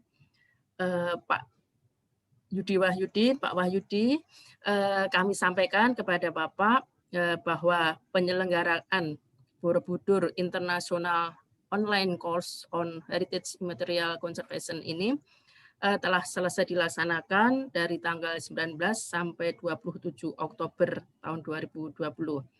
Seluruh rangkaian acara dari pembukaan, virtual tour, kelas online, dan praktek konservasi tradisional secara online dapat terlaksana sesuai dengan jadwal yang telah kami tentukan. Selain itu, para peserta juga telah mempresentasikan mengenai konservasi tradisional yang dilakukan di negara asal maupun daerahnya. Peserta sangat antusias mengikuti kegiatan ini. Hal ini dapat dilihat dari sesi diskusi, di mana peserta banyak mengajukan pertanyaan maupun sharing mengenai kondisi yang ada di negara ataupun di daerahnya. Dari 11 narasumber yang direncanakan untuk mengisi acara ini, 10 narasumber dapat mengisi acara sesuai dengan jadwal. Namun ada satu narasumber, yaitu Bapak Dirjen Kebudayaan, tidak dapat mengisi acara ini dikarenakan beliau sedang dalam proses penyembuhan dari sakit. Peserta yang mendaftar kegiatan ini sebanyak 55 orang yang berasal dari 11 negara. Peserta yang telah mengikuti kegiatan ini sebanyak 44 orang. Dari 44 peserta yang diterima, 41 peserta dapat mengikuti seluruh rangkaian acara dan dinyatakan lulus. Sedangkan 3 orang dinyatakan tidak lulus karena tidak mengikuti seluruh rangkaian acara. Bapak Ibu yang kami hormati, semoga penyelenggaraan Borobudur International Online Course on Heritage Material Conservation ini dapat mencapai tujuan yang diharapkan, yaitu menyebarluaskan hasil kajian pengembangan metode dan teknik konservasi cagar budaya, serta mengkampanyekan peran Indonesia dalam mengembangkan metode konservasi dengan keunggulan pada kearifan tradisional dan penggunaan bahan alam. Lebih lanjut, semua kegiatan ini dapat menjadi sarana untuk terjadinya pertukaran informasi dan pengetahuan antara para pelestari di Indonesia dengan tenaga pelestari dari berbagai negara di dunia. Tentunya kami mengucapkan terima kasih kepada semua pihak yang telah membantu pelaksanaan acara ini sampai dengan selesai. Terima kasih kepada seluruh narasumber yang telah mengisi acara ini. Terima kasih juga untuk seluruh peserta yang telah antusias mengikuti acara ini. Mohon maaf jika ada terjadi kendala selama pelaksanaan diskusi ini karena kondisi internet kami sebagai penyelenggara kadang-kadang kurang stabil. Mohon maaf sebesar-besarnya. Saya kira cukup sekian yang dapat kami laporkan. Semoga kita dapat bertemu kembali pada event-event lainnya di tahun-tahun ke depan. Dan setelah ini kami mohon kepada Bapak Direktur Pembinaan Tenaga dan Lembaga Kebudayaan mewakili Bapak Dirjen Kebudayaan untuk memberikan sambutan sekaligus menutup acara ini secara resmi. Sekian, terima kasih. Wassalamualaikum warahmatullahi wabarakatuh. Salam sejahtera, Om Swastiastu, Namo Buddhaya, salam kebajikan, Rahayu. Terima kasih. Thank you very much. Thank you, Ibu Wiwit Kasiati, the head of Borobudur Conservation Office. So I'm going to interpret what Ibu Wiwit just said shortly. Good afternoon, good morning, and good evening, ladies and gentlemen from all around the world. First of all, I am very happy to be with you today, and I apologize for joining quite late in the course because I've been quite busy in the last few weeks. So Mr. Yudi from the Ministry of Education, hereby I am reporting that the Biochemco 2020 has been completed in accordance with the schedule or predetermined schedule. And the courses comprise of online tour, presentations, or some discussion sessions, and also practices in the lab with our resource persons. We initially had 11 resource persons invited, but only 10 resource persons were available during the period of the course because one person from the Director General of Culture he is currently is ill, and that therefore we only had 10 people as our resource persons. And then we also have 55 participants registering to our course from 11 countries worldwide, and we selected the persons, and then we have 44 participants at the end. Correct me if I'm wrong. And then so all of these 44 persons who have been following the course, the whole course, will be entitled a certificate from our office. And then I'm also happy to share with you that the objective of this course has been met, which is sharing the research study with everyone involving in this course, and also the participants. And also this study is part of our efforts that we've made throughout the years in conserving the cultural heritage worldwide as well. And then also we also had the opportunity to share the knowledge, so it is also a great opportunity for us. It's been a great opportunity for us as a knowledge exchange event among global conservators. And I'd like to extend my gratitude to our resource persons, all the participants, and thank you very much for your participation and your enthusiasm. And I'd like to apologize for any errors that we have probably faced during the course. And then one of probably the obvious challenge that we are facing here in Indonesia is quite poor internet connection actually. But I hope that it did not hinder our enthusiasm in participating in the course. And I wish to meet you all again in the future. And Now I would like to hand over the sessions to Mr. Yudi Wahyudin from the Ministry of Education. Okay, Yeah. alright. So ya, Bapak Yudi Wahyudin, saya sudah Yeah. selesai tadi untuk membacakan interpretasi dari Ibu Wiwit. Silakan, mohon ditutup secara resmi. So Mr. Yudi Wahyudin is going to officially close this online course, Biochemco 2020. The platform is yours, Mr. Yudi. Baik, terima kasih. Selamat sore. Good afternoon, everyone. Oke, bismillahirrahmanirrahim. Assalamualaikum warahmatullahi wabarakatuh. Salam sejahtera bagi kita semua. Om Swastiastu, Namo Buddhaya, Salam Kebajikan, Rahayu. Your Excellencies, Head of Borobudur Conservation Office, distinguished guests, ladies and gentlemen, I congratulate all Biochemco 2020 participants who have been able to attend to the international course, even which take on the theme mainstreaming traditional-based methodologies and natural product on heritage material conservation for 7 days from 19 until 27 October 2020. This theme is very important, is in supporting sustainable conservation which is eco-friendly to the heritage and its environment. It is also related to the world issues about sustainable development goals or SDGs. The policy direction for the preservation of cultural heritage in Indonesia is in accordance with the 1945 Constitution Article 32, Paragraph 1, namely the Indonesian state advanced Indonesia's natural culture in the mid of the world civilization by guaranteeing the freedom of the people to maintain and develop their cultural value. Meanwhile, the legal basis for the preservation of cultural heritage is Law Number 11 of 2010 concerning cultural heritage and Law Number 5 of 2017 concerning cultural advancement. The preservation of cultural heritage is a dynamic effort to maintain the existence of cultural heritage and its value by protecting, developing, and utilizing.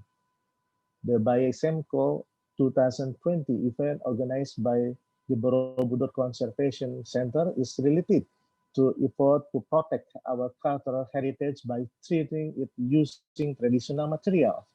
The Law of Republic of Indonesia number 5 of 2017 regarding the advancement of cultural focuses on a new paradigm of how the state pieces, manages, and services culture in Indonesia.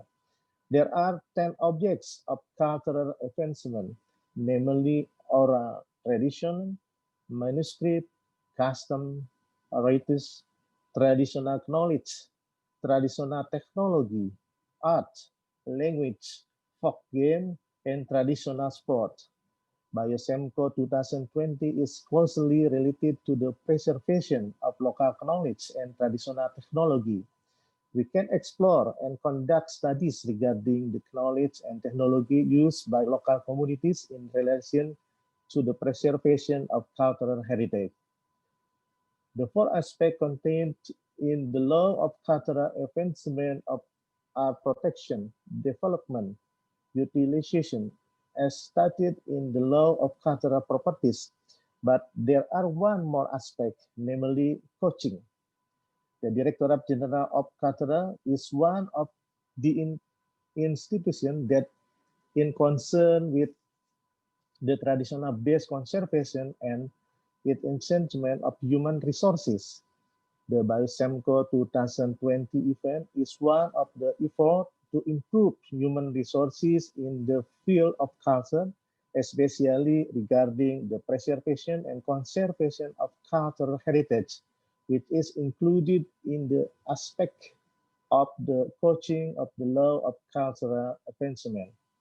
We hope that with international events like this, we can increase our insight and knowledge in the context of preserving cultural heritage and sharing experience between countries in the world. We also hope that the Borobudur Conservation Center can carry out research and development of conservation method and technique using natural material that are environmentally friendly and safe for people and the objects. To all participants of the Biochemco 2020 International Course, we hope that this event can be useful for all of us, and in the future we could continue our communication in order to establish a network of conservation around the world. We also apologize if during the Biochemco 2020 activities there are signal problem that usually occur in online program. Thank you to all communities and the Borobudur Conservation Office who have made effort to make this event a success. Wishing Alhamdulillahirabbil Alamin, I hereby officially closing the international course by Biochemco 2020. Thank you very much. Wassalamualaikum warahmatullahi wabarakatuh. Om Santi, Santi, Santi Om. Terima kasih. Terima kasih Bapak dan Pak Nahar. Kita berarti sudah selesai ya Pak. Thank you very much Mr. Judi Wahyudin from the Ministry of Education and Culture. Pak Nahar, I think our last session will be photo session. Is that correct? Yes. Photo session once more before we close this event. Okay, so for everybody, please to open your camera, and for the IT operator, please to take a snapshot of this group. There are some participants didn't open the camera. Please, can you open your camera?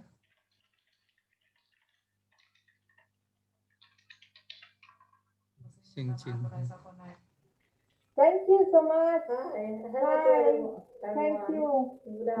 Okay, so thank you everybody, and I apologize, or I'm sorry if I have a mistake during this course, and hopefully we can meet again in the next program, and see you, and good afternoon everybody. Thank you. Thank you so much. Terima kasih. Thank Terima you. kasih. Terima kasih. Terima kasih. Terima Please kasih. to keep in touch. Thank Yeah. you. Please to keep in touch. Yeah. We can use our media and so on. Terima And, kasih. WhatsApp group. Hope to see. Please keep in touch with us. One last information, Thank we you, would like Mbak to Yudi. inform you that the certificate of this course will be available on our website. Please check the website maybe in the next few days. Thank you. And also all materials Mr. you can find in Linus. our website. All materials. Okay, see you everybody. See you again. Thank you. Yeah. Thank you. Thank you so much. Bye bye, Thank you so much. everybody. Terima Keep in kasih. touch, please. Thank you so much. Ciao, ciao. Stay safe, everyone. Bye-bye. Arrivederci. Bye. Gracias. Ciao. Ciao, Sefi. Wow. Buongiorno, buon pomeriggio a tutti, o buonasera. Grazie, arrivederci. E Arrivederci a tutti. Un applauso agli organizzatori. Arrivederci. Un applauso Ciao, agli ciao. organizer. Thank you so much, Marta. Thank you for all. Grazie mille. Grazie mille. Grazie. Grazie. Grazie a tutti, arrivederci. Ciao, grazie, a presto.